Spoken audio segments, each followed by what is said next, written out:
अस्सलाम वालेकुम दोस्तों, क्या आप मोदी जी के साथ रहने वाले शख्स को जानते हैं जिनका नाम श्री अमित शाह है, जो एक खामोश, बारौब और दानिशमंद पर्सनैलिटी रखते हैं और इन्हें मोदी के अरूज का असल मंसूबा साज भी कहा जाता है। इंडिया में होने वाले मौजूदा इंतखाबात का रिजल्ट आते ही मोदी को जून में पता चल जाएगा कि वो तीसरी बार प्राइम मिनिस्टर बनेंगे या नहीं। एक दहाई तक इक्तदार में रहने वाले मोदी की हर जगह चर्चा है, लेकिन अक्सर इनके साथ एक खामोश शख्सियत नजर आती है जिन्हें इंडिया की बीजेपी पार्टी के गैर मामूली अरूज के मंसूबा साजों के तौर पर जाना जाता है। अमित शाह, जिन्हें इंडिया का दूसरा सबसे ताकतवर शख्स भी कहा जाता है, ये न सिर्फ नरेंद्र मोदी के पुराने दोस्त हैं बल्कि इन्हें मोदी की इंतखाबी मुहिम के पीछे कार फरमा दिमाग भी कहा जाता है। ये अमित भाई के नाम से मशहूर एक सख्त गिर हिंदू कौम परस्त हैं। अमित शाह ने बीजेपी के लिए मुतअद्दिद इंतखाबात में कामयाबी हासिल की है। फिलहाल इनके पास प्राइम मिनिस्टर जैसी स्टार पावर की कमी है। ये ज्यादातर समाजी तौर पर सरगर्म नजर नहीं आते, लेकिन ये एक बहुत बेहतरीन ऑर्गेनाइजर और इंतखाबी मुहिम की हिकमत अमली बनाने वाले भी हैं। एक होशियार सियासतदान होने के साथ साथ ये नरेंद्र मोदी की तरह एक कदामत पसंद शख्स हैं, जिन्हें इनके हामी हिंदू अकीदे के अजीम मुहाफिज के तौर पर भी जानते हैं। मुख्तलिफ नाक़दीन के मुताबिक इंडिया के कुछ मुतनाज़ा कानून साजी के पीछे इन्हीं का हाथ समझा जाता है, जो कि बीजेपी के सियासी मंशूर में शामिल है, जैसा कि कश्मीर की खुद मुख्तार हैसियत को खत्म करना, शहरियत का नया कानून लाना और मुसलमानों के साथ इंतहाई इम्तियाजी सलूक शामिल है। और अक्सर लोग इनके खिलाफ खुलकर बात करने से डरते हैं। अमित शाह ने अपने सियासी कैरियर का आगाज आबाई रियासत गुजरात से किया और कुछ ही बरसों में उन्होंने अपने आप को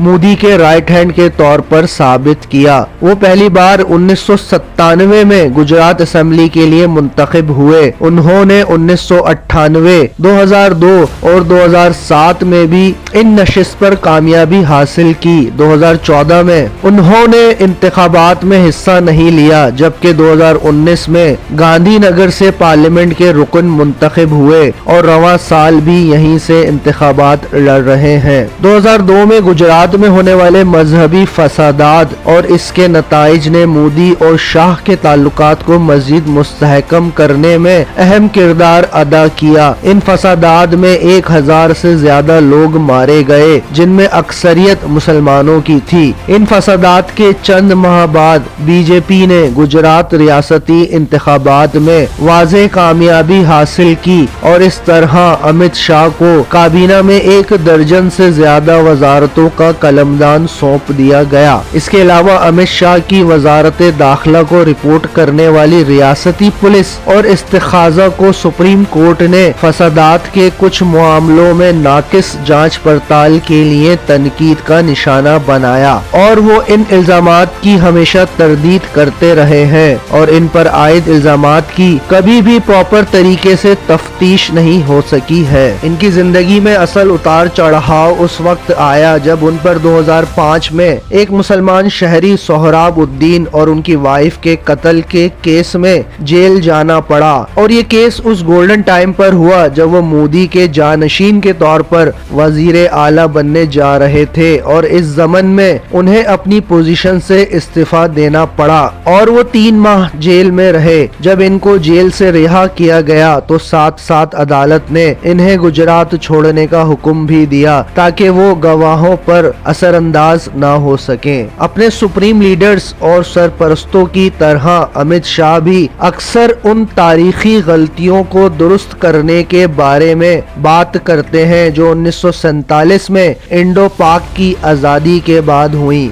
जिसमें कश्मीर की खसूसी हैसियत को ख़त्म करना और मुतनाज़ा शहरियत तरमीमी कानून CAA मुतारिफ करवाना भी शामिल है, जो पाकिस्तान, बांग्लादेश और अफगानिस्तान से गैर मुस्लिम मजहबी अक़लियतों को इंडिया की शहरियत हासिल करने की इजाज़त देता है। इन गलतियों को पॉइंट आउट करते हैं। इस कानून साजी की आलमी सतह पर मजम्मत की गई थी। इसी तरह 2019 में इंसानी हकूक की तंजीम और और अमेरिकन स्टेट डिपार्टमेंट ने गैर कानूनी मुस्लिम तारकीन वतन को दीमक करार देने और उन्हें खलीज बंगाल में फेंकने की धमकी देने पर सख्त तनकीद का निशाना बनाया गया था। इंतखाबी रैलियों में वो बाकायदगी से मुसलमानों के खिलाफ सख्त अल्फाज इस्तेमाल करते हैं और मुसलमानों के लिए वो ज़ाती तौर पर बहुत सख्त अकायद रखते हैं। इनकी मुसलमानों से नफरत, तासुब और अदम कबूलियत की पॉलिसीज इंतहाई सख्त और मजबूत हैं। नरेंद्र मोदी और अमित शाह अक्सर अपने हरीफों पर बदउनवानी का इल्जाम भी लगाते हैं, लेकिन 2017 में बीजेपी को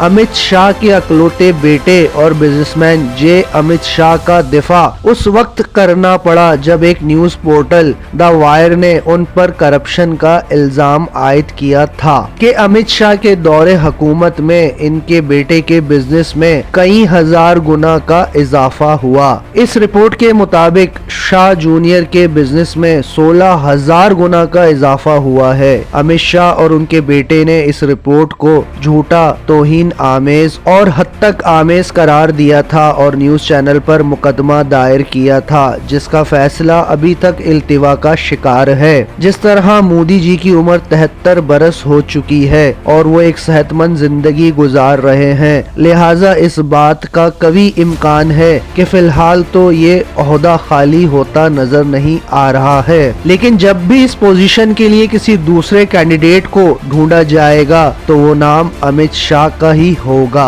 अमित शाह की उम्र इस वक्त लगभग 60 बरस है और उन्हें सेहत के हवाले से भी कई मसाइल का सामना है। ताहम अमित शाह ने अभी तक वजीर आजम बनने का कोई इरादा जाहिर नहीं किया है। वो मोदी के राइट हैंड और कमांडर इन चीफ हैं। मोदी हर तरह से इन पर भरोसा करते हैं और अमित शाह भी अपनी हदूद का खास ख्याल रखते हैं। सो दोस्तों, आज की वीडियो और इन्फॉर्मेशन आपको कैसी लगी और इंडिया में होने वाले हिंदू मुस्लिम फसादात के पीछे कार फरमा हुक्मरानों के हवाले से भी आपने मालूमात हासिल की। इस वीडियो के हवाले से अपने कमेंट्स का इजहार लाजमी कीजिएगा and thanks to being watch this video.